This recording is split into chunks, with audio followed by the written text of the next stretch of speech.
ನಿಮ್ಮ favourite serials ಈಗ ಟಿವಿಗಿಂತ ಮುಂಚೆ ಸನ್ ನೆಕ್ಸ್ಟ್ ಆಪ್ ನಲ್ಲಿ ಜಾಲಿಯಾಗಿ ಎಲ್ಲರಿಗಿಂತ ಮುಂಚೆ ನೋಡಿ. ಈಗಲೇ ಸನ್ ನೆಕ್ಸ್ಟ್ ಆಪ್ ಡೌನ್ಲೋಡ್ ಮಾಡಿ ಮತ್ತು ಸಬ್ಸ್ಕ್ರೈಬ್ ಮಾಡ್ಕೊಳ್ಳಿ. ಸ್ಟ್ರಿಕ್ಟ್ ಆಗಿ ಆರ್ಡರ್ ಮಾಡಿದ್ದಾರೆ. ವರ್ಕರ್ಸ್ ಬಂದರೆ ಅವ್ರನ್ನು ಬಿಡಬೇಡಿ ಅಂತಾನೆ ಹೇಳಿದ್ದಾರೆ. ಹೌದಾ? ಪುಷ್ಪಕ್ ಸರ್ ಮತ್ತೆ ಸೊಪ್ಪಣಿಕ ಮೇಡಮ್. ಮೈನಾ ಬಂದಿದ್ದಾನೆ ಅಂತ ಪುಷ್ಪಕ್ ಸರ್ಗೆ ಹೇಳ್ತೀರಾ? ಇಲ್ಲೇ ಲಾನಲ್ಲಿ ಕೂತ್ಕೊಂಡಿರಿ, ನಾನು ಹೇಳ್ತೀನಿ. ಸ್ವಲ್ಪ ಬೇಗ. ಸರಿ ಓಕೆ ಸರಿ, ನೀವು ಅದನ್ನು ಕಳಿಸಿ, ನಾನು ಚೆಕ್ ಮಾಡಿಬಿಟ್ಟು ಇಮೇಲ್ ಮಾಡ್ತೀನಿ. Okay sir. ಸರಿ okay, I call you back. ಸರಿ ಸರ್, ಮೈನವ್ರು ಬಂದಿದ್ದಾರೆ, ಏನೋ ತುಂಬ ಎಮರ್ಜೆನ್ಸಿ ಅಂತೆ, ನಿಮ್ಮ ಹತ್ರ ಮಾತಾಡ್ಬೇಕಂತ ಹೇಳ್ತಿದ್ದಾರೆ ಸರ್. ಕಂಪ್ನಿ ವಿಚಾರವಾಗಿ ಯಾರೇ ಮಾತಾಡಕ್ ಬಂದ್ರು ಅವ್ರನ್ನ ಒಳಗ್ ಬಿಡಬಾರ್ದು ಅಂತ ಹೇಳಿದೀವಿ ತಾನೆ. ಹೋಗಿ ಅವ್ರನ್ನ ವಾಪಸ್ ಕಳಿಸಿ. ಅವ್ರಿಗೆ ಹೇಳಿದೆ ಮ್ಯಾಮ್, ತುಂಬ ಟೆನ್ಷನಲ್ಲಿದ್ದಾರೆ, ಕೇಳ್ತಿಲ್ಲ ಮೇಡಮ್. ಏನೇ ಎಮರ್ಜೆನ್ಸಿ ಇದ್ರು, ಏನೇ ಪ್ರಾಬ್ಲಮ್ ಇದ್ರು, ಕಂಪ್ನಿ ವಿಷಯಗಳನ್ನ ಕಂಪ್ನಿಲೇ ಮಾತಾಡ್ತೀನಿ ಅಂತ ಹೇಳಿ, ಇಲ್ಲಿವರೆಗೂ ಬರಬೇಡಿ ಅಂತ ಹೇಳಿ. ಹೋಗಿ. Okay sir. ಸರಿ ಸರ್.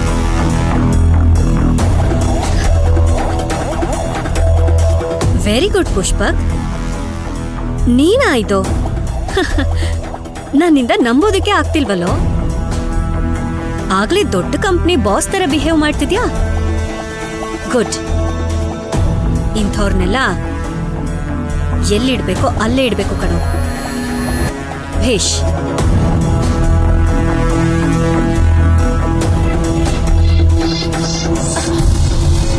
ಅಣ್ಣ ಏನ್ ಹೇಳಿದ್ರು? ಇಲ್ಲಮ್ಮ, ಕಂಪ್ನಿ ವರ್ಕರ್ಸ್ ಯಾರೇ ಇದ್ರು ಕಂಪ್ನಿಲೇ ಮಾತಾಡಿ ಅಂತ ಪುಷ್ಪಕ್ ಸರ್ ಹೇಳಿದ್ರು. ನಾನ್ ಬಂದಿದ್ದೀನಿ ಅಂತ ಹೇಳಿದ್ರಾ? ಹೌದು, ಹಂಗೆ ಹೇಳಿದ್ರು. ನೀವು ಬಂದಿದ್ದೀರಿ ಅಂತಾನೆ ಹೇಳಿದ್ರು. ಆದ್ರೂ ಒಳಗ್ ಬಿಡ್ತಿಲ್ವಾ? ಇಲ್ಲಮ್ಮ, ಬಿಡ್ತಿಲ್ಲ. ಅಯ್ಯೋ ಅಣ್ಣ, ನಮ್ಮಿಬ್ರ ಮಧ್ಯೆ ಒಂದ್ ಚಿಕ್ಕ ಮನಸ್ತಾಪ ಆಗೈತೆ, ಅದಕ್ಕೆ ಆತರ ಹೇಳ್ತಾರ ಅಷ್ಟೇ. ಇಲ್ಲಮ್ಮ, ಬಿಡ್ಬೇಡಿ ಅಂತ ಹೇಳಿದಾರೆ ಅವರು. ಸರ್, ನಿಮ್ ಜೊತೆ ಮಾತಾಡ್ಬೇಕು ಸರ್. ಪುಷ್ಪಕ್ ಸರ್, ನಾನ್ ನಿಮ್ ಜೊತೆ ಮಾತಾಡ್ಬೇಕು ಸರ್. ಪುಷ್ಪಕ್ ಸರ್, ನಿಮ್ ಜೊತೆ ನಾನು ಮಾತಾಡ್ಬೇಕು ಸರ್. ನಾನು ಮಾತಾಡ್ಬೇಕು ಸರ್. ನಾನ್ ನಿಮ್ ಜೊತೆ ಮಾತಾಡ್ಬೇಕು ಸರ್. ನಿಮ್ಗೊಂದು ಮುಖ್ಯವಾದ ವಿಷಯ ಹೇಳ್ಬೇಕು ಸರ್. ನಾನು ಎಷ್ಟು ಹೇಳಿದ್ರು ಕೇಳ್ತಿಲ್ಲ ಸರ್ ಅವರು. ನಾನು ಮಾತಾಡ್ತೀನಿ. ಸರಿ ಸರ್. ಏನಿದೆಲ್ಲ ಮೈನಾ, ನಾನು ಕಂಪ್ನಿಗೆ ಬಂದು ಮಾತಾಡ್ತೀನಿ ಅಂತ ಹೇಳಿದ್ನಲ್ವಾ, ಮತ್ತೆ ನೀನು ಇಲ್ಲಿ ಯಾಕೆ ಬರಕ್ ಹೋದೆ? ಸರ್, ನಿಮಗೆ ನನ್ನ ಮೇಲೆ ಕೋಪ ಐತೆ ಅಂತ ನಂಗೆ ಗೊತ್ತು, ಅದಕ್ಕೆ ಈ ತರ ಮಾತಾಡ್ತಿದ್ದೀರಾ ಅಂತಾನೂ ಗೊತ್ತು.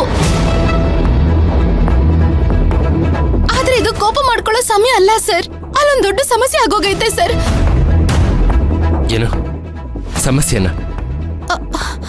ಮೈನಾ, ಈಗ ನಿನ್ನ ಲೈಫಲ್ಲಿರೋ ಸಮಸ್ಯೆಗಿಂತ ಇನ್ನೊಂದು ಸಮಸ್ಯೆನ. ನಿನ್ನ ಎಲ್ಲ ಪ್ರಾಬ್ಲಮ್ಗಳಿಗೂ ಒಂದು ಕಾರಣ ಇದೆ. ಆ ಧ್ರುವ ಬಾಯ್ ಬಿಟ್ಟು ನಿಜ ಒಪ್ಕೊಳ್ಳೋವರೆಗೂ ಈ ಪ್ರಾಬ್ಲಮ್ಗಳಿಗೆ ಸೊಲ್ಯೂಷನ್ ಸಿಗಲ್ಲ. ಆದ್ರೆ ನೀನು ನೋಡಿದ್ರೆ ಇದಕ್ಕೆಲ್ಲ ಒಂದು ಕಾರಣನೇ ಅಲ್ಲ ಅಂತೀಯ. ಅಯ್ಯೋ ಸರ್, ತೊಂದರೆ ಆಗಿರೋದೇ ಧ್ರುವ ಅವ್ರಿಗೆ ಸರ್. ನೀನು ಏನೇ ಹೇಳಿದ್ರು ಅದು ಯಾವುದೇ ಕಾರಣಕ್ಕೂ ನಾನು ಧ್ರುವನ್ ಕ್ಷಮಿಸಲ್ಲ. ಅವ್ನು ಮಾಡಿರೋ ತಪ್ಪಿಗೆ ಯಾವತ್ತಿದ್ರೂ ಅವನು ಉತ್ತರ ಕೊಡಲೇಬೇಕು. ಅಲ್ಲಿವರೆಗೂ ನಾನು ಅವನ್ನ ಬಿಡಲ್ಲ. ಸರ್, ಧ್ರುವ ಅವ್ರನ್ನ ಯಾರು ಕಿಡ್ನಾಪ್ ಮಾಡ್ಕೊಂಡು ಹೋಗವ್ರೆ ಸರ್.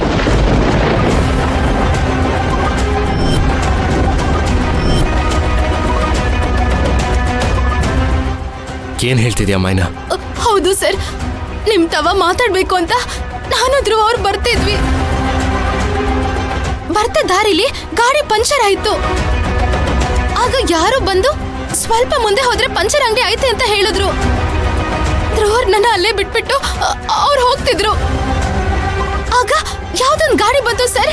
ನಾಲ್ಕು ಜನ ಬಂದು ಧ್ರುವ ಅವ್ರನ್ನ ಎತ್ಕೊಂಡು ಹೋಗ್ಬಿಟ್ರು ಸರ್. ಏ ಮೈನಾ, ಆ ರಾಸ್ಕಲ್ಲು ನನ್ನ ಕೋಪದಲ್ಲಿ ಏನಾದರೂ ಮಾಡ್ಬಿಡ್ತೀನಿ ಅಂತ ನಿನ್ನ ಹತ್ರ ಸುಳ್ಳು ಹೇಳಿ ಸಿಂಪತಿ ಕ್ರಿಯೇಟ್ ಮಾಡಕ್ಕೆ ಟ್ರೈ ಮಾಡಿರ್ತಾನೆ. ಅವ್ನ ಮತ್ತೆ ನಂಬೋಷ್ಟು ದಡ್ಡ ಅಲ್ಲ ನಾನು. ಅಯ್ಯೋ ಸರ್, ನಾನು ಹೇಳ್ತಿರೋದು ನಿಮ್ಗೆ ಯಾಕೆ ಅರ್ಥ ಆಯ್ತಿಲ್ಲ? ನಾನು ನಿಜನೇ ಹೇಳ್ತೇನೆ. ಧ್ರುವ ಅವ್ರನ್ನ ಯಾರು ಕರ್ಕೊಂಡು ಹೋಗ್ಬಿಟ್ರು ಸರ್. ಧ್ರುವ ಅವ್ರನ್ನ ಯಾರು ಎಳ್ಕೊಂಡು ಹೋಗ್ಬಿಟ್ರು. ನಿನ್ನ ಪ್ರಾಬ್ಲಮ್ ಏನು ಗೊತ್ತಾ ಮೈನಾ? ಅವನು ನಿನ್ನ ಯಾಮಾರಿಸ್ತಾನೆ ಇರ್ತಾನೆ, ನೀನು ಯಾಮಾರ್ಕೊಂಡೇ ಇರ್ತೀಯ.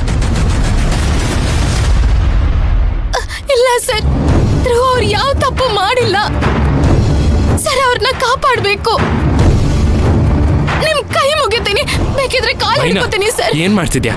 ಬನ್ನಿ ಸರ್, ಸರಿ ಬಾ, ಪೊಲೀಸ್ ಸ್ಟೇಷನ್ಗೆ ಹೋಗೋಣ. ಬನ್ನಿ ಸರ್, ಬನ್ನಿ ಬನ್ನಿ.